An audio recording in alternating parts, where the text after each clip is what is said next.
semuanya, selamat datang di channel aku, di channel kita The Bari Chef.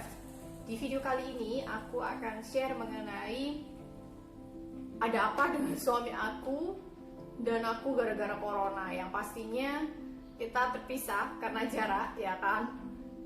Aku nggak bisa ke suami juga nggak bisa datang ke sini. Jadi kalau teman-teman mau dengar ceritanya, teman-teman boleh siapin teh dulu, boleh siapin kopi dulu, ya kan. Kalau aku sekarang lagi siapin susu karena ini masih pagi. Nah, untuk itu aku akan share, tapi aku akan menamainya di segmen kali ini, yakni segmen sehat. Jadi segmen sehat ini cuman ada di channel The Bari Chef. Segmen sehat ini artinya segmen sesi curhat. Jadi buat teman-teman semuanya, nanti aku akan ada segmen sehat banyak banget. Yang pastinya nggak harus yang sedih-sedih, nggak harus juga yang pokoknya yang sedih kayak gimana, nggak. Tapi yang bahagia pun, yang lucu-lucu pun, ya kan, nanti aku akan sharing-sharing. Oke, jadi di sini teman-teman harus tahu dulu mengenai perkawinan campur. Perkawinan campur ini maksudnya seperti apa? Jadi maksudnya seperti antara negara Rusia dengan negara Indonesia. Itu contoh seperti aku dengan suami aku. Atau mungkin bisa jadi Afrika dengan Rusia, seperti itu. Nah, setiap negara itu memiliki aturannya sendiri-sendiri, memiliki hukum sendiri-sendiri mengenai perkawinan campur, seperti itu. Nah, kenapa kok sampai sekarang aku masih bolak-balik menggunakan visa seperti itu? Nah, di sini memang seperti itu untuk di negara Rusia. Jadi selama kita nggak mengurus yang namanya resident permit, jadi kita ke Rusianya harus menggunakan visa. Nah, visanya visa apa? Seperti yang aku jelaskan di video sebelumnya mengenai visa private atau visa kunjungan, seperti itu. Nah, untuk resident permit, jadi teman-teman di sini harus tahu resident permit itu kita harus urus sendiri supaya kita bisa tinggal lebih lama di Rusia, seperti itu. Nah, resident permit itu di Rusia ada dua tipe, yakni temporary resident permit dan permanent resident permit. Oke. Nah, untuk temporary resident permit itu berlakunya 3 tahun. Jadi setelah 3 tahun kalian harus perpanjang lagi selama 2 kali, kemudian baru bisa ganti ke permanent resident permit. Itu aturan dulu. Nah, kemudian untuk yang permanen itu berlakunya 5 tahun. Jadi setelah 5 tahun kalian perpanjang seperti itu, per 5 tahun sekali. Nah, kebetulan dari informasi dari pemerintahan Rusia di berita pastinya, ya kan, Bapak Presiden Vladimir Putin itu sudah menandatangani bahwa akan memudahkan bagi warga negara asing yang ingin mendapatkan paspor Rusia atau jadi Russian citizenship, ya. Nah, itu sekarang sudah dipermudah. Jadi kemarin ada teman juga yang sudah urus mengenai permanent resident. Itu dia sudah nggak harus perpanjang lagi per 5 tahun, nggak perlu, karena itu istilahnya itu sudah limited, seperti itu. Sudah limited, jadi kita tinggal cuman lapor aja ke imigrasi, seperti itu. Nggak usah perpanjang lagi. Nah, kemudian kalau aku sendiri, aku masih istilahnya kemarin setelah menikah itu nggak langsung mengurus resident permit karena aku ada dokumen yang belum lengkap, jadi harus pulang dulu, kemudian harus ambil dulu. Memang sih bisa diwakilkan, ya, cuman aku nggak mau ngebebanin orang yang di rumah juga, seperti itu. Jadinya kita menunda untuk kepengurusannya. Aku baru urus resident permit itu di tahun 2019 kemarin. Di tahun 2019 kemarin, tepatnya di bulan Juni akhir Juli awal, seperti itu. Aku baru urus. Nah, di sana kalau untuk kepengurusan memang agak susah untuk kepengurusannya, banyak syarat-syaratnya, banyak yang harus kita laluin juga. Kemudian untuk proses jadinya juga, untuk temporary resident permitnya itu kita harus menunggu 6 sampai 8 bulan, seperti itu. Ya, lama memang. Kebetulan aku waktu itu harus pulang, jadi di bulan Agustus pulang ke Indonesia karena visa sudah habis, ya kan. Nah, di bulan September akhir itu aku harus ke Penang karena mengantarkan keluarga berobat. Jadi aku di Penang, Malaysia itu selama 1 bulan. 1 bulan, kemudian jadi di September akhir sampai Oktober akhir. Nah, di pertengahan Oktober suami aku tuh telepon, kasih kabar, ya kan, bahwa RPP aku sudah jadi. Nah, di saat itu aku yang nggak excited, yang nggak happy dengernya. Biasanya kan kalau kita udah menanti-nanti, resident permitku kapan jadi. Di saat itu aku nggak ngerasa yang namanya excited, yang nggak happy banget gitu. Oh ya udah RPP jadi, oh ya udah aja. Jadi konsentrasiku itu bukan konsentrasi di RPP, di istilahnya di resident permit aku. Nah, setelah itu aku nggak kepikiran buat kembali dulu karena aku harus stay di Indonesia kurang lebihnya 6 bulan untuk masa recover keluarga aku, ya kan. Jadi stay 6 bulan.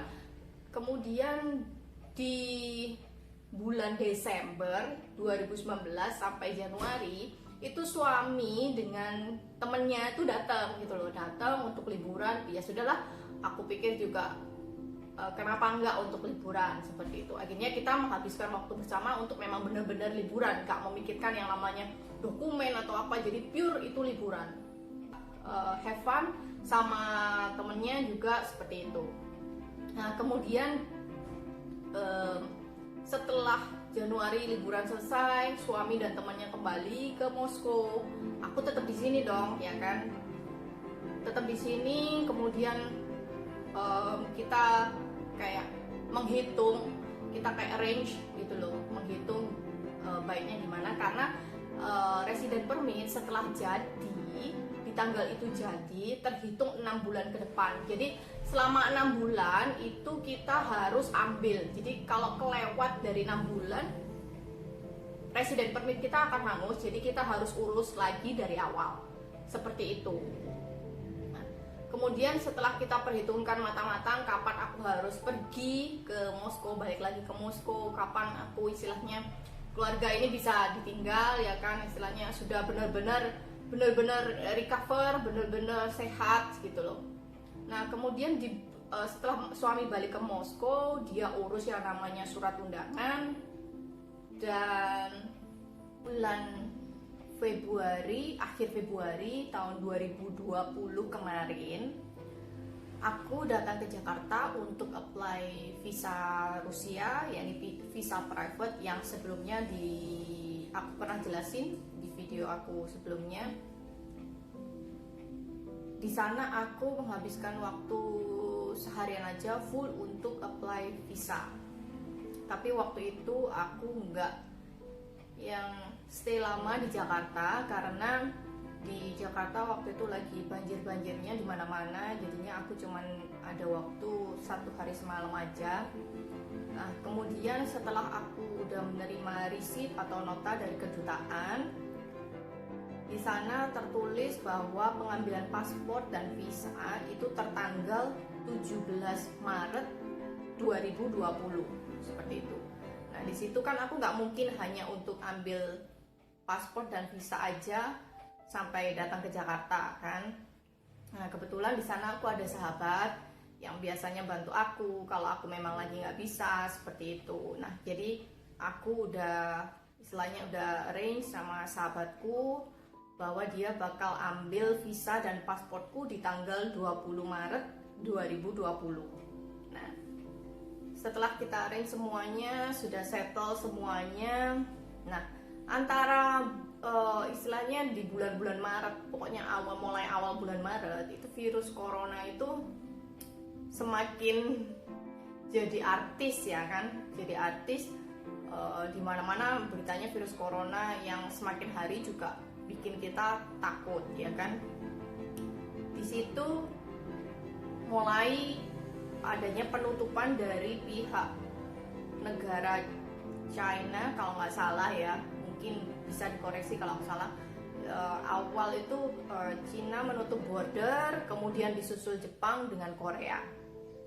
Nah, di sana aku sempat khawatir juga apakah Rusia akan melakukan penutupan juga. Setauku Rusia sudah melakukan penutupan border antara perbatasan Cina dengan Rusia itu sendiri. Sedangkan untuk penutupan seperti penerbangan, aku jadi ragu seperti itu. Nah, di tanggal 17 Maret 2020, aku telepon ke kedutaan Rusia yang ada di Jakarta. Aku telepon untuk memastikan apakah ada penutupan mengikuti negara-negara lain seperti itu. Nah, dari pihak kedutaan memberikan informasi bahwa sejauh ini belum ada pengumuman untuk melakukan penutupan border, jadi istilahnya aku masih aman. Ya, aku pikir di istilahnya 15 hari ke depan ya kan, ya sudahlah, nggak masalah kan, tinggal 15 hari lagi aja gitu loh, karena penerbanganku itu di tanggal 4 April 2020 itu yang seharusnya ya. Nah, kemudian setelah telepon ya udahlah, paling nggak bikin aku lega, dan aku bilang ke suami juga kalau oh ya, pemerintah kamu selama ini sih sejauh ini masih belum melakukan penutupan seperti itu. Ya sudah, kita santai-santai aja. Nah, di tanggal 18 Maret 2020 tepat pukul 00.00 atau ya tengah malam lah ya waktu Rusia. Kalau waktu Indonesia itu pukul 4 pagi tanggal 18. Nah, pemerintah Rusia melakukan penutupan penerbangan internasional bagi warga negara asing yang ingin masuk ke wilayah Rusia. Dari situ jam itu juga, kalau nggak salah ya, jam itu juga aku telepon ke suami, bilang ya sudah, pemerintah kamu melakukan penutupan, jadi aku nggak bisa datang. Karena yang bisa terbang ke Rusia yang memiliki permanent resident permit saja. Tapi kalau untuk aku yang baru aja dapet tapi belum ada di tanganku, istilahnya aku belum dapet seperti itu nggak bisa masuk ke wilayah Rusia seperti itu. Ya, di situ aku dan suami juga sedih ya kan, karena kita harus terpisah lagi, menunggu lagi seperti itu. Ya memang sih sebelumnya seperti 3 bulan di Rusia, kemudian 3 bulan di Indonesia. Menunggu 3 bulan di Indonesia sebelum adanya corona itu ya seperti hari-hari biasa. Jadi istilahnya cepet aja berlalunya. Tapi berhubung ada corona, 1 hari aja itu kerasanya seperti 1 minggu seperti itu. Jadi bayangin aja, sekarang kita terpisah udah berapa lama ini, mulai dari anggap aja Januari lah ya, Januari, Februari, Maret, April, Mei, Juni, sudah 6 bulan. Bayangin aja 6 bulan kita terpisah ya kan. Ya sekarang sih istilahnya sudah nggak terlalu yang sedih-sedih banget ya, karena kalau sebelumnya kalau denger itu rasanya moody, up and down seperti itu. Nah, setelah tahu tanggal 18 Maret pemerintah Rusia melakukan penutupan, keesokan harinya atau beberapa hari kemudian suami telepon ke imigrasi di Moskow menanyakan bagaimana dengan nasib resident permit aku, yang mana itu masih temporari. Nah, kabar baiknya presiden permit aku nggak hangus, karena ini merupakan istilahnya musibah seluruh dunia. Jadinya ketika nanti aku datang kembali, aku hanya perlu menuliskan surat pernyataan kenapa tidak bisa mengambil presiden permit aku saat itu, sebelum 6 bulan seperti itu.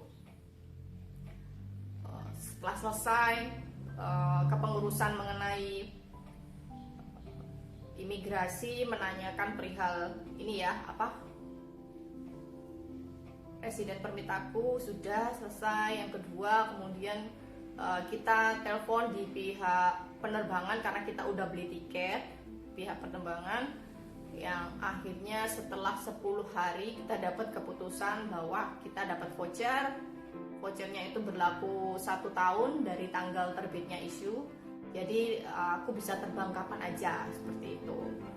Nah, kemudian untuk yang ketiga itu untuk visa ya. Visa itu sepertinya nantinya bakal dibantu oleh kedutaan karena kan visanya tidak terpakai, kemudian ada bencana seperti ini. Ya jadinya nantinya yang aku tahu sih nantinya bakal terbantu, tapi untuk sistematikanya seperti apa aku masih belum tahu seperti itu, karena kedutaan pun masih tutup, tidak melayani apapun bentuk dokumen seperti itu. Ya semua ini istilahnya kita mengambil hikmah. Hikmahnya apa? Kita harus belajar lebih untuk bersabar. Kita juga harus belajar istilahnya bersyukur dengan keadaan kita. Kita juga harus lebih mendekatkan diri kita ke Tuhan, karena dengan mendekatkan diri kita ke Tuhan, istilahnya kita itu mendapatkan kekuatan seperti itu. Jadi aku berharap sih teman-teman di sini semuanya nggak ada yang terpisah dengan suami ataupun keluarga ataupun dengan istri seperti itu. Semuanya teman-teman di sini berkumpul dengan sukacita, dengan penuh syukur, ya kan. Tapi untuk teman-teman yang terpisah dari keluarga, suami ataupun istri, jangan patah semangat, karena ini istilahnya membuat kita harusnya jauh lebih kuat, jauh lebih semangat, jauh lebih sabar, jauh lebih bersyukur menghadapi semuanya. Itu aja sesi sehat dari aku. Semoga ini menjadikan semangat, jadi tambah kuat, jadi tambah terinspirasi, ya kan. Ya sementara ini aku dan suami masih menunggu kapan border ini akan dibuka, penerbangan internasional akan dibuka. Nanti aku akan share ke kalian gimana sih penerbangan setelah dibuka. Aku nantinya akan berangkat, aku pasti akan share ke teman-teman semuanya. Jadi itu aja, sampai jumpa di video berikutnya. Semoga nggak bosen-bosen nonton video aku. Sampai jumpa. Stay cakes. Bye bye.